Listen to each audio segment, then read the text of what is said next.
මේ මාස 9 තුල අපිට හැකියාව ලැබිලා තියෙනවා සමස්ත සැකකරුවන් கடந்த 9 மாதங்களில் மொத்தமாக 2,39,384 சந்தேக நபர்களை கைது செய்ய முடிந்துள்ளது.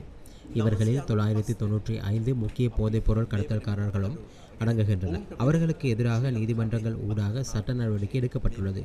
மேலும் 378 பேரின் சொத்துக்கள் தொடர்பான விசாரணைகள் ஆரம்பிக்கப்பட்டுள்ளன. இலங்கை போலீசார் இதுவரையில் 2253 கிலோகிராம் 834 கிராம் ஹெரோயினை கைப்பற்றியுள்ளனர். இந்த ஹெரோயினின் மொத்த மதிப்பு 49,584 மில்லியன் ரூபாவாகும். அதேபோன்று 2,640 கிலோகிராம் 695 கிராம் ஐஸ் போதைப் பொருளும் கைப்பற்றப்பட்டுள்ளது. இதன் மொத்த மதிப்பு 42,251 மில்லியன் ரூபாவாகும். சுமார் 36 லட்சம் போதை மாத்திரைகளை போலீசார் தமது கட்டுப்பாட்டின் கீழ் கொண்டு வந்துள்ளனர். 18 முதல் 21 வயதிற்குட்பட்ட 7,866 இளைஞர்கள் கைது செய்யப்பட்டுள்ளனர். அதேபோன்று 14 முதல் 18 வயதிற்குட்பட்ட 743 சிறுவர்களும் சிறுமிகளும் கைது செய்யப்பட்டுள்ளனர். சிறப்பு சுற்றி வளைப்பின் ஓர் அங்கமாக 1818 என்ற விசேட தொலைபேசி இலக்கத்தை அறிமுகப்படுத்தினோம். அதன் மூலம் மிகவும் பயனுள்ள தகவல்கள் கிடைத்தன. அந்த இலக்கத்தின் ஊடாக கிடைக்கும் தகவல்களின் அடிப்படையில் முழுமையான இரகசியத்தன்மையுடன் சோதனை நடவடிக்கைகள் முன்னெடுக்கப்பட்டன. இந்த வருடத்தின் கடந்த சில மாதங்களில் 772 மில்லியன் ரூபாய் பெறுமதியான சொத்துக்களை அரசுடைமையாக்குவதற்கான நடவடிக்கை எடுக்கப்பட்டுள்ளன.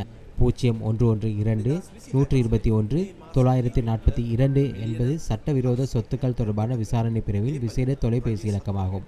உங்களுக்கு தெரிந்த தகவல்களை இந்த இலக்கத்திற்கு வழங்குமாறு கோரிக்கை விடுக்கின்றோம்.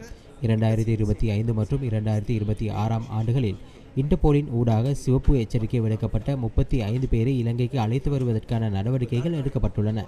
மேலும் 94 பேருக்கு எதிராக சிவப்பு அறிவித்தல் விடுக்கப்பட்டுள்ளது. அதேபோன்று 2024, 25 மற்றும் 2026 ஆண்டுகளில் மொத்தமாக 4,553 கிலோகிராம் 379 கிராம் போதைப்பொருள் இலங்கை போலீசாரால் முழுமையாக அளிக்கப்பட்டுள்ளது. සහ ඉදිරි වසරයන්හි කඩිනමින් ක්‍රියාත්මක වීමට සූදානම්. ඒ වගේම 2024, 2025 සහ 2026 වසරවලදී විෂමද්‍රව්‍ය කිලෝග්‍රෑම් 4,553ක් ග්‍රෑම් 379ක් සපුරා විනාශ කරන්නට ශ්‍රී ලංකා පොලිසියට හැකියාව ලැබිලා තිබෙනවා.